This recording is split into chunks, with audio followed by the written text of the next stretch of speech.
Hello everyone, जोहार, नमस्कार। स्वागत है आप सभी का आपके अपने चैनल इकोनॉमिकल पीसीएस में। दोस्तों, क्या आप मास्टर्स की डिग्री होल्ड किए हुए हैं विथ 55 और 50% ऑफ मार्क्स? यदि हाँ, तो फिर ये नोटिफिकेशन काफ़ी इंपॉर्टेंट है, विशेष तौर पर उन लोगों के लिए जो उच्च शिक्षा के क्षेत्र में एज एन असिस्टेंट प्रोफेसर या फिर रिसर्च फेलो के क्षेत्र में कैरियर के रूप में अपने आप को देख रहे हों। तो आज हम इसी नोटिफिकेशन से संबंधित, जो कि झारखंड की सबसे बड़ी यूनिवर्सिटी रांची यूनिवर्सिटी से पब्लिश हुई है, पीएचडी प्रवेश परीक्षा 2023 का नोटिफिकेशन, इससे रिलेटेड जितने भी डिटेल्स हैं, नंबर ऑफ सीट्स की बात करें, क्वालिफिकेशन की बात करें, एज की बात करें, अपॉर्चुनिटी क्या है, या फिर नेट, जेआरएफ और जेट से क्या सिमिलरिटी है, और साथ में हमसे आपको क्या हेल्प मिल सकता है इस परीक्षा में, यानी पीएचडी इंट्रेंस नोटिफिकेशन में इकोनॉमिकल पीसीएस आपको किस प्रकार से डिलीवर कर सकता है, क्या आपको हेल्प कर सकता है, उन सभी बातों पर चर्चा करेंगे और इस नोटिफिकेशन के सभी डिटेल्स को एक एक करके देखते हैं। देखिए, ये नोटिफिकेशन कम्प्लीटली ऑफलाइन मोड में है, यानी आप इस पूरे नोटिफिकेशन को जब अप्लाई करेंगे तो ये ऑफलाइन मोड में है, इसीलिए इसके सभी डिटेल्स को आप बड़े ध्यान से सुने और समझें, ताकि कोई भी एप्लीकेशन फॉर्म फिलअप करने में आपको कोई दिक्कत ना हो। हम लोग इस नोटिफिकेशन से संबंधित जितने भी गाइडलाइंस दिए गए हैं यूनिवर्सिटी के वेबसाइट पर, उस गाइडलाइंस को भी डिस्कस करेंगे, देखेंगे, और साथ में शुरुआत करते हैं जो नोटिफिकेशन का डेडलाइन क्या है, यानी कब से कब तक आपको फॉर्म फिलअप करना है। तो ये फॉर्म फिलअप करने का आखिरी दिन 7 नवंबर है, ठीक है, 7 नवंबर 2023। शुरुआत कब से हो रहा है? तो एप्लीकेशन फॉर्म भरने का जो फर्स्ट डेट है वो है आपका 14 अक्टूबर 2023 से लेकर 4 नवंबर 2023 तक।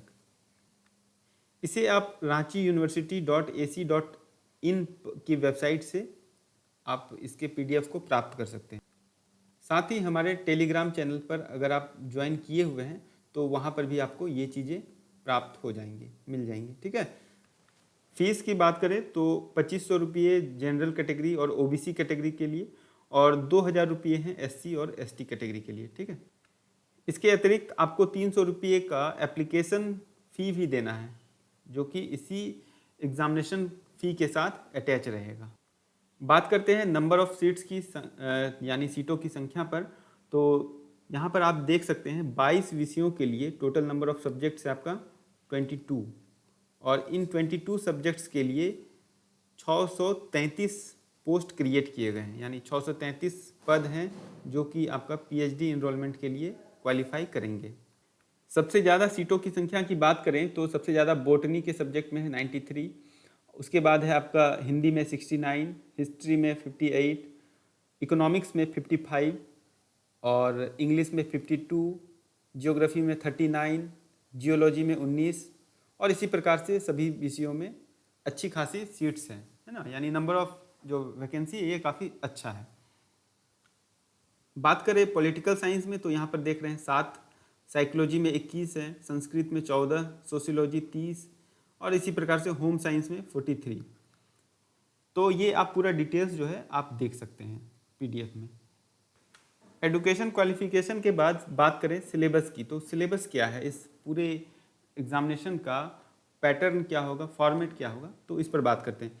सबसे पहले जो नंबर ऑफ क्वेश्चंस होंगे वो होंगे आपके 2 घंटे का पेपर होगा, और नंबर ऑफ मार्क्स जो दिया हुआ है वो है आपका 100 मार्क्स का, और इसके लिए आपको 100 मल्टीपल चॉइस ऑब्जेक्टिव क्वेश्चंस दिए हुए रहेंगे, ठीक है, यानी नंबर ऑफ क्वेश्चंस भी आपका 100 क्वेश्चंस है, मार्क्स से आपका 100 मार्क्स। ये कैटेगराइज होगा ग्रुप ए और ग्रुप बी में।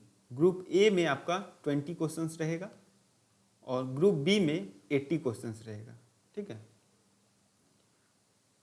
ग्रुप ए में जो क्वेश्चंस रहेंगे वो आमतौर पर जो पेपर 1 होता है आपका नेट में, नेट की परीक्षा में यदि आप पेपर 1 दे रहे होंगे तो उसी से संबंधित है, यानी रिसर्च मैथोडोलॉजी से संबंधित प्रश्न यहाँ पर रहेंगे।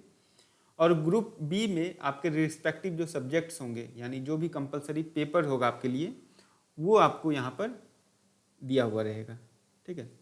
और अगर सिलेबस की बात करें तो वो एग्जैक्टली वही सिलेबस होगा जो कि आपको पोस्ट ग्रेजुएशन में पढ़ाया जाता है रांची यूनिवर्सिटी में, ठीक है। तो इसके लिए आप रांची यूनिवर्सिटी की वेबसाइट पर जाएं और उसी वेबसाइट पर सिलेबस को आप वहाँ पर देख सकते हैं। यदि मान लीजिए आपका सिलेबस है इकोनॉमिक्स का, तो आप यहाँ पर जाकर इकोनॉमिक्स के सिलेबस को देखेंगे। यदि आपका होम साइंस का सिलेबस है तो होम साइंस को देखेंगे। जो भी रिस्पेक्टिव सब्जेक्ट होगा आपका, उसी सिलेबस को यहाँ पर आप आकर देख सकते हैं। चूँकि सीटों की संख्या काफ़ी ज़्यादा है, तो आप यह मान कर चले कि कट ऑफ भी ठीक ठाक ही रहेगा, मतलब बहुत ज़्यादा नहीं जा सकता है, बहुत कम भी नहीं रहेगा। लेकिन यहाँ पर आपको ये चीज़ ध्यान रखना है कि 50 नंबर यानी आपको लाना है अगर आप जनरल कैटेगरी से हैं और बैकवर्ड कैटेगरी से यानी बीसी से हैं, ठीक है। 45 मार्क्स आपको लाना है यदि आप एससी और एसटी कैटेगरी से हैं। तो ये चीज़ें कंपल्सन है, यानी आप अगर इससे कम नंबर लाते हैं तो आप डिस्क्वालीफाई कर दिए जाओगे। यदि आप 45 से अधिक हैं एज एन अगर आपकी कैटेगरी एससी और एसटी की है और आपने 45 नंबर लाया हुआ है, तभी आपको कंसीडर किया जाएगा एडमिशन के लिए। यदि आप जनरल कैटेगरी हैं और 50 मार्क्स लाए हुए हैं, तभी आपको कंसीडर किया जाएगा एडमिशन के लिए, पीएचडी इनरोल करने के लिए, ठीक है।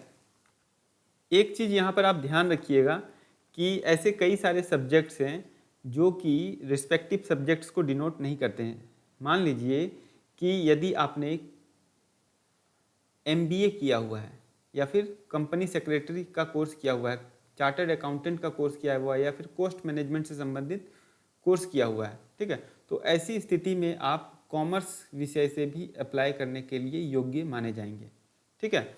अगर आपने एमए इन पब्लिक एडमिनिस्ट्रेशन किया हुआ है तो आप पॉलिटिकल साइंस के लिए योग्य माने जाएंगे। तो जो भी संबंधित विषय है ये यहाँ पर दिया हुआ है, ठीक है। इसी प्रकार से यहाँ पर आप देख सकते हैं। अब है इस फॉर्म को फिलअप करने के लिए आपको किन किन डॉक्यूमेंट्स की ज़रूरत पड़ेगी। तो सबसे पहले कास्ट सर्टिफिकेट की ज़रूरत पड़ेगी यदि आप एससी और एसटी कैटेगरी के हैं। एमए, एमएससी, एमकॉम की मार्कशीट की ज़रूरत है। बीए, बीएससी, बीकॉम, ऑनर्स और जनरल दोनों ही केस में आपको मार्कशीट की ज़रूरत पड़ेगी।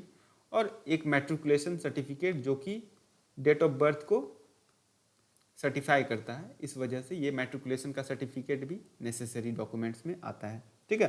तो ये 4 डॉक्यूमेंट्स आपके लिए काफ़ी अर्जेंट वाले हैं, यानी काफ़ी रिक्वायर्ड डॉक्यूमेंट्स में आते हैं।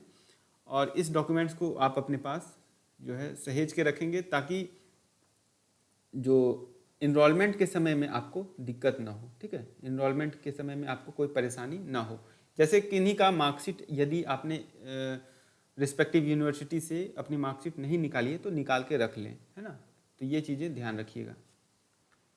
अब है कि एप्लीकेशन फॉर्म को कहाँ जमा करना है। तो डाउनलोड करके आवेदन पत्र को निर्धारित परीक्षा शुल्क के साथ इसके अतिरिक्त 300 रुपये का बैंक ड्राफ्ट जो कुल सचिव रांची विश्वविद्यालय के नाम पर देय होगा, है ना, यानी पेई जो है वो आपका रांची यूनिवर्सिटी के कुल सचिव होंगे, के साथ परीक्षा नियंत्रक रांची विश्वविद्यालय के कार्यालय में जमा किया जा सकता है। यानी कंट्रोलर ऑफ द एग्जामिनेशन जो होंगे रांची यूनिवर्सिटी के, आप वहाँ पर जाकर जमा कर सकते हैं। इसके अतिरिक्त यदि आप दूर कहीं रह रहे हैं तो निबंधित डाक के माध्यम से यानी रजिस्टर्ड पोस्ट के माध्यम से भेजिएगा। पता है आपका परीक्षा नियंत्रक रांची विश्वविद्यालय शहीद चौक, रांची, झारखंड 834001, ये आप ध्यान रखिएगा, ठीक है। तो इस प्रकार से आप एप्लीकेशन को फॉर्म फिलअप कर लीजिएगा। एप्लीकेशन फॉर्म कुछ इस प्रकार का रहेगा जिसे आप यहाँ पर देख सकते हैं। और इस एप्लीकेशन फॉर्म को फिलअप करने के लिए जो जो नेसेसरी आपके पास इंफॉर्मेशन है वो पहले से होना चाहिए आपके लिए। जैसे आप मान लीजिए हम यहाँ पर एक एग्जांपल के तौर पर इकोनॉमिक्स को ले रहे हैं, तो यहाँ पर हम लिखेंगे इकोनॉमिक्स, सब्जेक्ट को इकोनॉमिक्स लिखेंगे, ठीक है, इकोनॉमिक्स। फैकल्टी जो है वो हो जाएगा मेरे लिए डिपार्टमेंट ऑफ इकोनॉमिक्स, ठीक है। ठीक इसी प्रकार से सारे जो नोट इम्पॉर्टेंट डिटेल्स हैं उसे आप फिलअप कर लीजिएगा।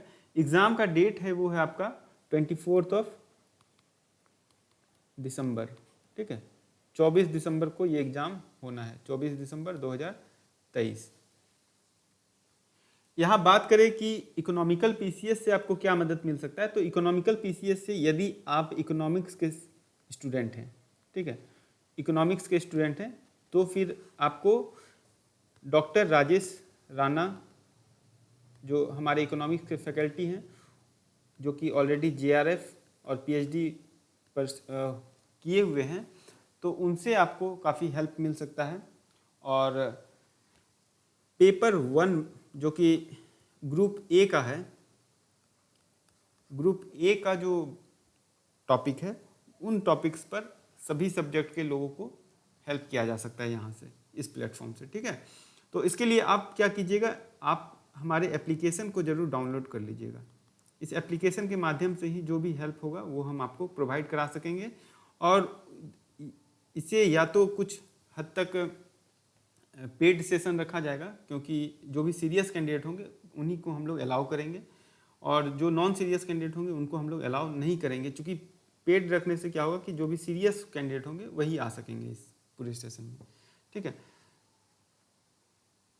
वो भी काफ़ी नॉमिनल प्राइस पर, जो कि ऑपरेशनल कॉस्ट को ही बियर करता हो, इतना ही हम लोग जो है इस पूरे सेशन को इतना ही पेड रखेंगे।